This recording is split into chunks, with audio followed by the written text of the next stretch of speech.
بسم اللہ الرحمن الرحیم۔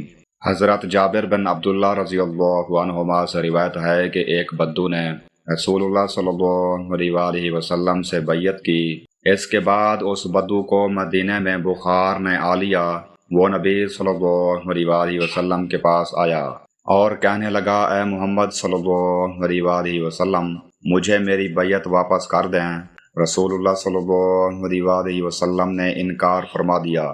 وہ پھر آپ کے پاس آیا اور کہنے لگا، مجھے میری بیعت واپس کر دیں۔ آپ نے دوبارہ انکار کر دیا۔ پھر وہ تیسری بار آیا اور کہا، اے محمد، مجھے میری بیعت واپس کر دیں۔ آپ نے پھر انکار فرمایا۔ اس کے بعد اعرابی نکل گیا تو رسول اللہ صلی اللہ علیہ وسلم نے فرمایا، مدینہ بٹھی کی طرح ہے، وہ اپنے میل برے لوگوں کو باہر نکال دیتا ہے اور یہاں کا پاکیزہ خالص ایمان والا نکھر جاتا ہے۔ صحیح مسلم حدیث نمبر 3355۔ اس حدیث سے معلوم ہوتا ہے کہ مدینہ منورہ ایک بابرکت شہر ہے۔ جو لوگ ایمان اور اخلاص والے ہوتے ہیں وہ وہاں ثابت قدم رہتے ہیں، جبکہ منافق یا کمزور ایمان والے لوگ وہاں کی آزمائشوں پر صبر نہیں کر پاتے۔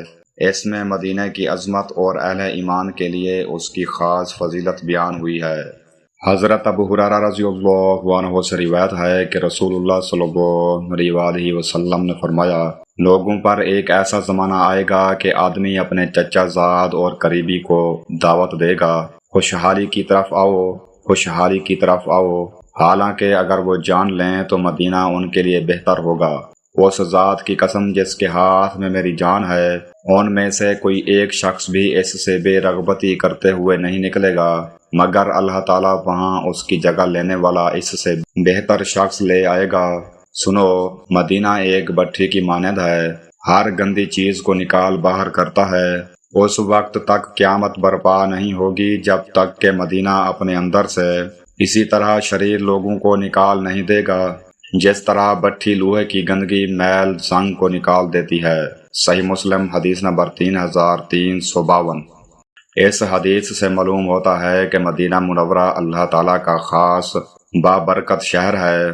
یہاں رہنا ایمان والوں کے لیے بڑی فضیلت کی بات ہے۔ مدینہ کی آزمائشوں پر صبر کرنے والے لوگوں کو اجر ملتا ہے، جبکہ منافق اور برے لوگ خود بخود وہاں سے دور ہو جاتے ہیں۔